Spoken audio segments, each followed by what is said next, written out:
The cursor blinks. It is a steady, rhythmic pulse of white light against a charcoal background. The apartment is quiet except for the hum of the refrigerator and the occasional rattle of the radiator. Outside, the streetlights reflect off the wet pavement, casting a jaundiced yellow glow across the desk. There is a half-eaten green apple on a white ceramic plate. The flesh of the apple has turned a bruised, rusty brown where it was bitten. A single silver spoon rests in a glass of lukewarm water. The water is clouded with a film of dust. Julian sits in the leather armchair by the window. He is wearing a charcoal wool sweater. His hands are folded in his lap. The knuckles are pale. He does not look at the screen. He looks at the shadow of the fire escape against the brick wall across the alley. The silence is heavy. The kind of silence that suggests something has just stopped breathing. My fingers are poised over the keys. The plastic is smooth and cool. He asks if I have finished the chapter regarding the shallow grave in the orchard. I tell him the technical details are difficult. I tell him that describing the way the soil mixes with the lime requires a specific kind of sensory language I haven't mastered yet. He doesn't move. He says that the beauty of a ghostwriter is their ability to become the ghost. He says he hired me because I have a gift for the tactile. He wants the reader to feel the grit under their fingernails. He wants them to smell the wet earth. He says that if the prose is too clean, the lie becomes obvious. I type the word phosphorus. I type the word decay. Working for Julian Vance was supposed to be the pivot point. 6 months ago, I was editing technical manuals for HVAC systems in a windowless office in Queens. Now, I am in a penthouse with floor-to-ceiling windows and a view of the park. Julian is the kind of man who commands the air in a room. He doesn't raise his voice. He simply waits for the world to lower its volume to match his. When he offered me the position exclusive ghostwriter for his upcoming true crime-inspired thriller, he told me I had a dangerous imagination. He told me I saw the world in shades of gray that most people were too blinkered to acknowledge. It felt like being seen. It felt like a promotion into a higher tier of existence. He gave me a laptop, a stipend, and a key to the apartment. He told me that for the book to work, we had to live inside the logic of the crime. We had to be a team. The story is about a man who kills out of a sense of order, a man who believes that some lives are simply cluttered and need to be tidied away. We spent weeks discussing the mechanics. Julian would pace the room, describing the character's thought process, and I would translate his abstractions into visceral, bleeding prose. He praised my additions. When I suggested the killer should use a specific type of nylon cord, because it wouldn't leave organic fibers, Julian smiled. He said I was a natural. He said I had a mind for the unseen edges. I liked the praise. I liked the way he looked at me when I solved a narrative problem. It was the first time in my life I felt like an architect instead of a tenant. The apple on the plate is darker now. The brown has spread to the core. Julian stands up. He walks over to the desk and places a hand on the back of my chair. I can feel the heat from his palm through the fabric of my shirt. He leans over and reads the last paragraph. He points to a sentence about the weight of the shovel. He suggests I change heavy to balanced. He says the killer wouldn't feel the weight as a burden. He would feel it as an extension of his own arm. I make the change. My hands are steady. He tells me he has a gift for me. He reaches into his pocket and pulls out a small leather-bound ledger. He sets it next to the laptop. He says these are the research notes he's been keeping. He says they are too sensitive to be kept in a digital format. He wants me to incorporate the dates and the locations into the final act of the manuscript. He says it will provide the undeniable weight of reality that the critics crave. I open the ledger. The handwriting is mine. I stare at the pages. It is my script, my slanted C's, my looped L's. The ink is a dark blue, the same pen I've used since I started working here. The notes describe the orchard. They describe a girl named Elena. They describe the exact depth of a trench dug on the night of October 14th. I tell him I don't remember writing this. I say it with a small, nervous laugh. I tell him I must have been sleepwalking or working in a trance. Julian doesn't laugh. He looks at me with a soft, patronizing pity. He says that we've had so many late nights. He says the creative process is a fugue state. He reminds me of the wine, the long hours, the way we lost track of where he ended and I began.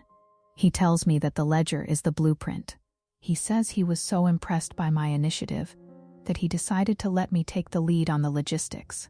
He walks to the kitchen and pours a glass of water. He uses the same glass from earlier. He drinks it slowly. I flip through the ledger. It's all there. Map coordinates, receipts for lime and nylon cord, clipped to the pages with silver paper clips. My name is on the receipts. My signature, slightly hurried but unmistakable, sits at the bottom of a credit card slip for a hardware store in a town I've never visited. I feel a coldness start at the base of my spine and move upward. It isn't fear. It is a sudden, sharp clarity. The kind of clarity you get when you realize the person holding the flashlight is the one who dug the hole. I tell him I need to go home. I tell him I'm tired. Julian sets the glass down. He says that the lease on my apartment in Queens expired 3 days ago. He says he took the liberty of having my things moved into the guest suite here. He says he didn't want the commute to interfere with our momentum. He says he's already paid the movers and handled the transition. He tells me I'm all in now. I look at the laptop. The cursor is still blinking. The exit mirage appears as a sudden thought of the police. I think about the phone in my pocket. I think about the elevator. I think about the lobby and the doorman. I can just walk out. I can take the ledger to the precinct. I can tell them that Julian Vance is a psychopath who is trying to frame me for a murder he's clearly committed. I can explain the receipts. I can explain the handwriting. But then I see the email notification on the corner of the screen. It is an encrypted outgoing message sent from my personal account 2 hours ago. It is addressed to an anonymous tip line. The subject line is, "I can't keep his secrets anymore." Attached to the email is a digital copy of the manuscript, the one I just finished.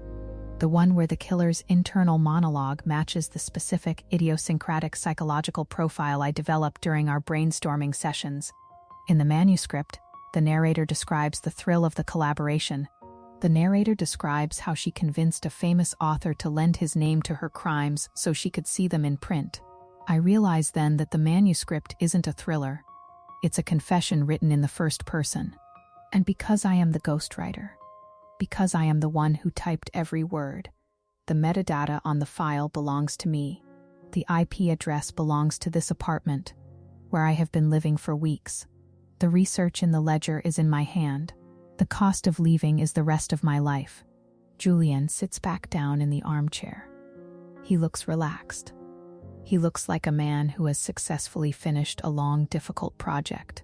He tells me that the world loves a tragedy.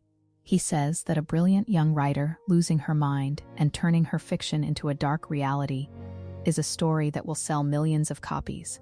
He says he will be the grieving mentor. He will be the one who tried to help me, the one who didn't see the signs until it was too late. He asks me why I'm looking at him like that.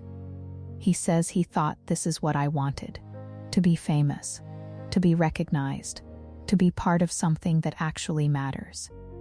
I look at the green apple on the plate. It is completely black now. It looks like a stone. I think about the zero feeling rule. I focus on the mechanics. If I run, the email is already sent. If I stay, I am the one who holds the pen. I ask him what happens next in the story. Julian smiles. It is a genuine, warm smile. He says that in the final chapter, the narrator realizes that the only way to truly be free is to finish the work. He says the body in the orchard is just the beginning. There are other cluttered lives that need to be addressed. He says he's found another location, a quiet spot near a lake. He stands up and walks toward the guest suite. He tells me to get some sleep. He says we have a long drive in the morning. He stops at the door and looks back. He tells me not to forget the ledger. It's the only copy. The door clicks shut. I am alone with the blinking cursor. The radiator hisses. The sound is like a long, slow intake of breath. I reach out and touch the laptop. The plastic is warm now, heated by the processor. I look at the sentence I changed. The killer wouldn't feel the weight as a burden. He would feel it as an extension of his own arm. I delete the word killer. I replace it with I. I realize that Julian was right about one thing. I do have a dangerous imagination. I spent months thinking of ways to hide a body. I spent months researching how to bypass security cameras, how to clean a crime scene with enzymatic bleach, how to disappear into a crowd without being noticed. I did all the work. He just gave me the prompts. I look at the silver spoon in the glass of dusty water. I think about the weight of it. I think about the way a human throat is surprisingly delicate. I start to type. I don't write about the orchard. I write about the lake. I write about a man in a charcoal wool sweater who disappears during a research trip.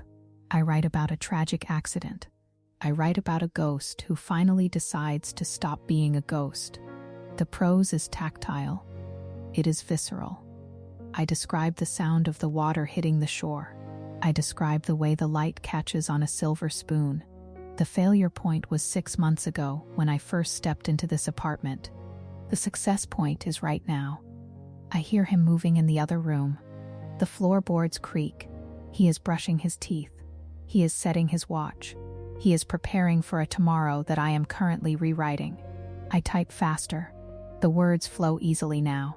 There is no resistance. I am no longer translating his abstractions. I am creating my own reality. I am the architect. He is just the tenant. The cursor blinks. It is no longer a pulse. It is a heartbeat. I write the ending first. In the ending, the girl walks out of the woods alone. She has the ledger. She has the laptop. She has the story. And when the police ask her what happened, she will show them the confession. She will show them the handwriting. She will show them the receipts. And she will tell them, with a controlled, rational voice, that she tried to stop him. I finish the paragraph. I save the file. I pick up the brown, shriveled apple and throw it into the trash can. The sound of it hitting the plastic liner is a sharp, final thud. I sit and wait for the sun to come up. The street lights go out, one by one. The gray light of morning begins to fill the room, erasing the shadows. The apartment looks different in the dawn. It looks smaller. It looks like a stage where the play has already ended. Julian opens the door. He is dressed for the drive. He looks at me and asks if I'm ready. I stand up. I pick up the ledger. I feel the weight of it in my hand. It doesn't feel like a burden. It feels like an extension of my arm. I tell him I'm ready. We walk toward the elevator. The hallway is silent. The carpet muffles our footsteps. As the doors slide open, I see our reflection in the polished brass. We look like a team. We look like two people with a secret. He steps in first. I follow him. The doors close. The descent begins. I think about the lake. I think about the water. I think about how easy it is to drown when you're convinced you're the one who knows how to swim. The elevator reaches the lobby. The bell chimes. I step out into the light.